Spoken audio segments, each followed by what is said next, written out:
C'est notre terre que nous défendons. Nous avons d'abord un objectif stratégique. Nous voulons atteindre les frontières de 1991. Nous avons des objectifs militaires pour 2024. La planification de la défense a sa propre opération défensive. Il y a une opération de contre-offensive et une opération offensive. Nous faisons donc du bon travail. Nous continuons à reconquérir les territoires. Il y avait une ligne de défense. Nous avons déjà franchi la première et la deuxième. Et là, nous sommes entre la deuxième et la troisième.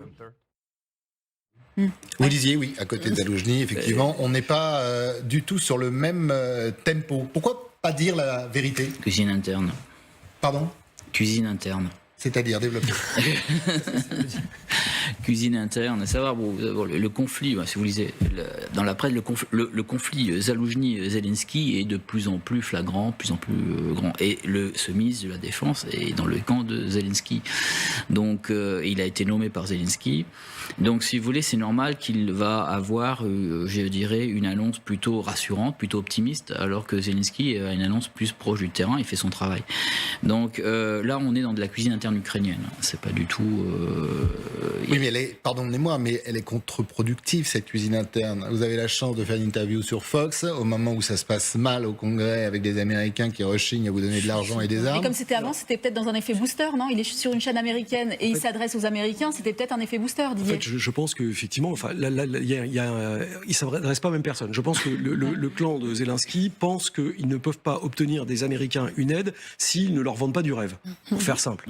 Ah oui. Enfin, dans le scénario hollywoodien. Voilà, c'est ça. Tout aille bien. Grosso modo, ils se disent, oh voilà, si on leur dit la fureur et les larmes à la Churchill, ça va pas marcher avec les Américains, faut leur faire du Hollywood, c'est la charge de la brigade légère. Sauf que, bon, la charge de la brigade légère, depuis le 15 juin dernier... Oui, parce qu'on a percé 2 des 3 lignes de défense. Oui, enfin bon, on a percé vaguement quand même. Hein. Vaguement. Donc, pour dire les choses franchement, on a quand même perdu beaucoup, et on l'avait quand même raconté beaucoup, c'était un fusil à un coup.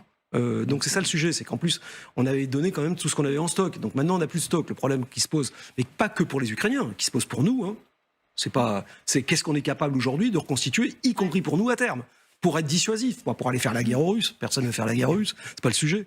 Mais c'est pour être capable de justement un petit peu atténuer les appétits, pas que des Russes, mais de tous ceux qui ont été mis en fin par le fait que la boîte de Pandore a été ouverte, que ça soit le Hamas, que ça soit nos amis iraniens, chinois ou autres. Donc le vrai sujet aujourd'hui pour les Occidentaux, c'est comment on rétablit une certaine forme de dissuasion, de crédibilité. Et ça, si on n'est pas capable de produire du matériel, on ne sera pas capable de le faire. Le problème, c'est que... Mais oui, donc Zaloujny, lui, je termine parce que c'est vrai que je suis toujours trop long. c'est que Zaloujny parle la vérité parce qu'il parle à ses troupes et lui parle aux Américains et donc pense qu'il faut leur mentir. Bon, voilà, c'est tout. Je poursuis ce que disait Didier, pas du tout. On peut, parce que tous ceux qui se succèdent, notamment sur ce plateau, disent que de toute façon, c'est bien de vouloir, on n'en a pas vraiment les moyens. De vouloir fournir du matériel. Reconstituer les stocks. Alors, reconstituer les stocks, on en a les moyens, en vrai. Mais il faut pour ça... ça prend du temps, mais on aurait commencé il y a 1 an, ça serait déjà quand même un meilleur. Mais le problème, c'est qu'il faut de l'argent. Et l'argent, on l'a aussi, mais il faut savoir où on l'attribue. Passer en économie de guerre, ça veut dire supprimer beaucoup de choses qui sont non essentielles à la survie de la nation, qui sont importantes pour les citoyens. Mais c'est désagréable politiquement d'avoir annoncé de telles mauvaises nouvelles, de dire que les impôts vont augmenter, les services sociaux vont diminuer. La culture, etc. Tout ça, ce sont des secteurs qui vont. C'est ce qui nous arriverait pour que celles et ceux qui nous regardent comprennent. Si jamais on décidait pour aider l'Ukraine de passer en économie. C'est ça. Et il faudrait faire un effort collectif. Donc chaque pays se dit, finalement, si je le fais pas trop et que les autres le font, c'est mieux finalement pour moi et pour les élections à court terme. Donc chacun fait ce petit calcul en fait dans son coin.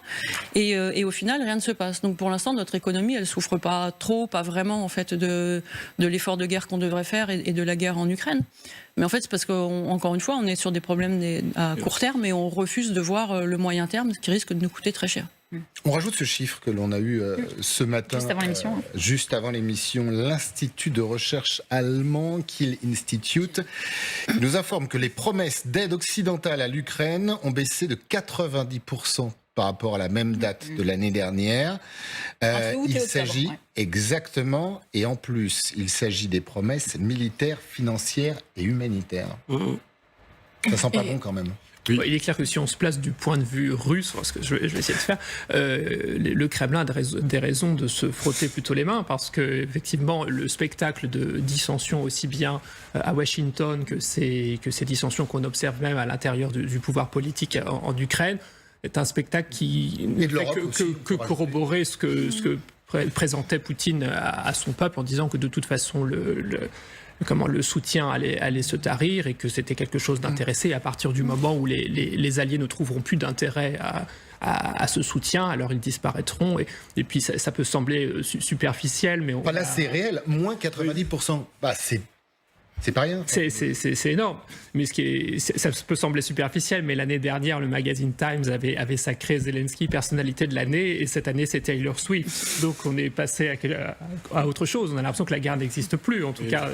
Donc on a l'impression qu'il quand même, en tout cas dans la population, l'intérêt pour l'Ukraine semble avoir s'être émoussé, et que ça explique en partie la réaction très, très brute de Joe Biden, qui essaye justement de surnager, de tenir sa ligne. Mais plus que ça, moi je pense que honnêtement, le vrai sujet, et c'est là-dessus que je trouve que Joe Biden change un peu, il a raison. Le problème, c'est pas de soutenir l'Ukraine en soi. Parce que tu demanderas jamais, enfin, les Français ou les Américains sur le long terme sont pas capables vont pas accepter des sacrifices énormes juste pour soutenir un pays étranger. Mais c'est parce que le sujet aujourd'hui, il est posé pour nous. C'est nos démocraties. C'est ça le vrai problème, et c'est comme ça qu'il faut poser le problème. Nous aujourd'hui, on a quand même un sujet. Ce que veut faire Poutine, c'est casser l'ordre mondial tel qu'il existe, et on le voit avec et réouvrir un rapport de force et un recours décomplexé à la violence. Et ça marche avec le Hamas, ça marche avec enfin, il y a plein de pays derrière qui disent, on le voit avec le Venezuela, donc il y a plein de pays derrière qui disent, oh putain, la bonne affaire, il n'y a plus rien qui fonctionne au niveau de l'ONU, les Occidentaux, ils ont filé tout leur stock, ils n'ont plus rien à nous tirer dessus, à part le nucléaire, mais ils vont pas passer au nucléaire, juste parce qu'on va leur piquer trois trucs et demi. Donc, et le sujet, il est là. En fait, je pense qu'on pose assez mal le problème, et je pense que Biden a raison d'essayer de reposer le problème autrement, c'est quel est le coût que les Occidentaux sont prêts à payer pour défendre leur mode de vie et leurs valeurs. Et ça veut dire qu'il faut qu'on ait des armées qui arrêtent d'être en dessous du 2%, comme elles le sont depuis... nos budgets militaires, c'est en moyenne moins de 2% du PIB par an depuis maintenant 40 ans. Il va peut-être falloir un tout petit poil musclé à faire.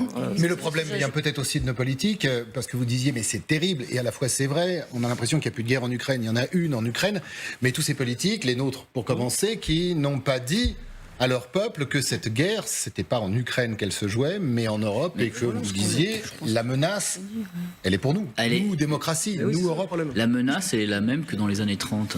Nous avons la Tchécoslovaquie dans les années 30, les Sudètes, etc., face à Hitler, la montée des extrêmes à cette époque-là, et nous avons effectivement un ennemi systémique. Et nous nous battons pas pour l'Ukraine, et nous ne pouvons pas... Effectivement, les Occidentaux, États-Unis, Europe ne se battront pas simplement pour l'Ukraine. Là, on se bat pour un système, le nôtre.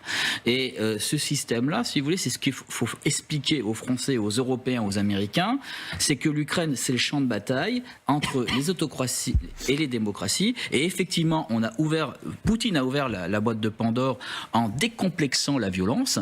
Maintenant, après, il y a le Hamas, et demain, ce sera un autre conflit peut-être. Mais si vous voulez, il faut véritablement que l'Occident se défende et rétablisse cet ordre, je dirais, cette pax qu'on a eue depuis les années 1945. Là, on est véritablement dans un esprit très munichois, et on ne peut pas comme ça vendre nos valeurs parce qu'une personne a choisi la violence, tout simplement.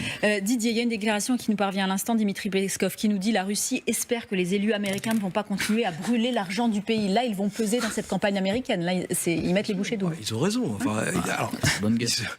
Honnêtement, il faut voir, les Russes étaient dans une phase assez compliquée il y a encore 3-4 mois, cet été, pour faire simple, avec Wagner et qui marchait sur Moscou. Ils n'étaient pas certains de contenir. Il y avait les Occidentaux qui donnaient tout ce qu'ils pouvaient donner aux Ukrainiens, etc. Et un Vladimir Poutine qui était flappy-flap sur le plan international. Bon, là, c'est ça, en 6 mois, monter en force, en fait, l'échec de l'offensive fait que, et surtout, honnêtement, en politique intérieure, quand même, il a absorbé le choc qui n'était quand même pas rien, qui était le choc Prigojine, qui était quand même... il l'a éliminé. Oui, mais bien absorbé. Mais oui, mais c'était efficace. Voilà. Donc, non, mais il en est ressorti. Non, mais il en est ressorti. La preuve du pudding, comme dirait l'autre, c'est qu'on le mange. Voilà. Donc après, il y a un moment, lui, il s'embarrasse pas. Il est pas comme nous en train de, comme on dit. Et il en est ressorti renforcé. Et donc là, il est sur une séquence qui est plutôt positive. Donc il l'exploite partout. Il lance les élections pour se faire réélire. Il fait ses sorties avec au Proche-Orient avec on a l'impression que tous les voyants sont en vert. Hein.